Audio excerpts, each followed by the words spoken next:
Shake it, baby. Oh yeah, shake it, shake it, shake it.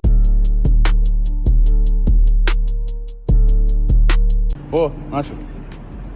А ну. С Германии пацан приехал на удушающий проверить. А ну.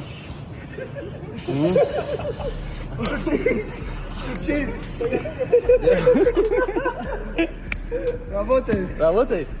You good? So strong. Three. Привет. Ой, вот good.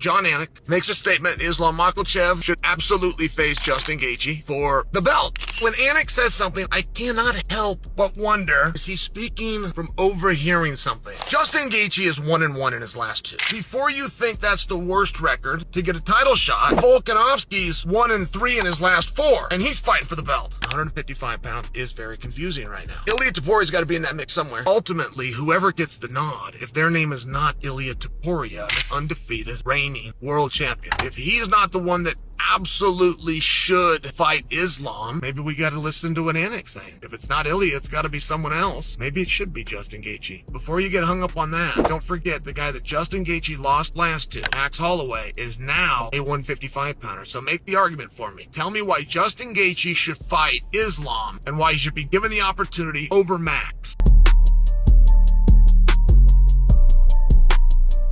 I think that Ankalaev just had him guessing a lot with, I think, Pereira's level on the ground. I don't know what level he's at, but I think he's still a bit wary of getting taken down.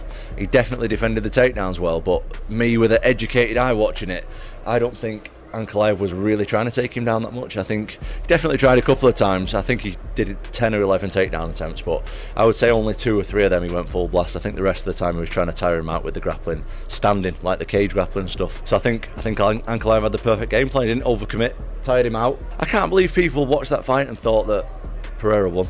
It was just wild to me that how many uneducated fans are out there, and how many uneducated fans thought it was a boring fight as well. I thought it was an amazing fight. Both guys did good, and I think that Ankalaev was just a lot better than him on the night. That's it.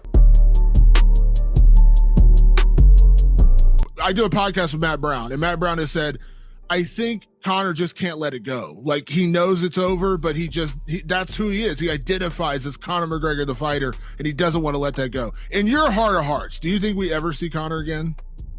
In my heart of hearts, yes, because I think he wants to fight. He doesn't want to finish his fighting legacy the way he has done it. I mean, his last fight was breaking his leg against Dustin Poirier and then touting the greatest comeback in combat sports history, then doing the Ultimate Fighter, then signing to fight me, and then pulling out with another injury.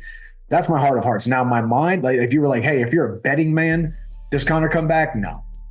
I give it a slim chance, you know? And like you said, I mean, I think he's just so intertwined in the shiny objects all around him, and he can't help himself but to go, you know, reach at a shiny object. And with all due respect, Damon, you may be the same way. I may be the same way. If we had those opportunities, you know, that's why I've never been overly critical of the man, because unless you've walked a mile in his shoes, do you have the right to criticize him, right? So, and that's how I am with most of the guys that I fight, or everybody in the industry. I'm not living the same exact life as these guys. So, in my heart of hearts, I think he does come back eventually. But if I was a betting man, it's a slim chance. I ain't betting money on that horse. So right now, I bet money on the wrong horse for a little while. Now I'm betting on myself, continuing to bet on myself.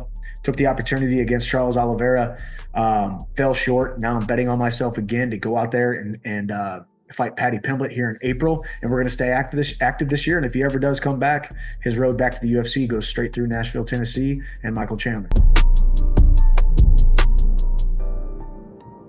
What am I doing if I see Polyana? That's funny because I literally saw Polyana in the cafeteria at the UFC PI, and she looked at me and she wanted me to come over and say hi to her. But, you know, come on, bro. I ain't wasting my time. You can't make a hoe a housewife. Like, I cut her off originally for a reason. I stopped talking to her. Like, I cut her off. That's why she started going out to the media and trashing my name, because I didn't want none of that Brazilian stank. Like, that shit was nasty. I got 10s and up to get. Miami, South Beach, Mamacita, so I ain't got time for that shit. You know? And then Pereira, you know, he had to get that sloppy second. So, you know, I wonder what that was like.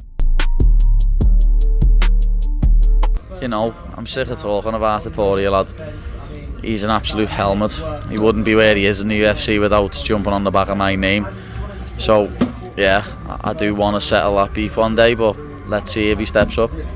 Would you be happy striking with him? You want to go toe-to-toe on the feet with him? Styles make fights, lad. Know what I mean? No one he's fought to do what I'd do to him, and everyone starts to have a boxing match with him, and they've all failed because of it. I wouldn't come out and have a boxing match with him, lad. I'm not an idiot. Who's on the hit list this year then? If you had to have a 3-fight plan, because I know you made a 3-fight plan last year. Moicano was on that list, but obviously he's no longer on that list anymore. No, Moicano's going to be below me, lad. Want to beat Chandler, so probably only 2 fights this year, lad. Fight in April, beat Michael Chandler. Fight in Abu Dhabi in October, beat someone like Charles, and then fight for the belt next year. That'd be a wild fight. Like, TJ, why don't you kind of give a perspective, like, when you get the belt, what could change, and how does a fighter like this who has his head on straight stay focused? And Rampage, I'd love to hear it from you too. I can tell he's going to be fine when he gets the belt. Yeah. He's going to stay focused. He's going to keep his eye on the prize of what he wants. But you're just going to get a lot more attention, right? Especially like as the sport continues to grow, you're going to be a lot busier. You're going to get pulled in so many different directions, you know, like commercials, promotions, like building your fights, like, and then with that comes pressure and anxiety and everything. Yes. But you're smart enough. I can already tell that you're going to be just fine when that happens, you know? Yeah, definitely. Yeah, 100%. I don't know about your circle of friends and stuff. My biggest lesson is, like, be careful who you let in your circle when you get the champion. Yeah. That's what I learned. It sounds like you got everything figured out. You got, like, a good community and team around you.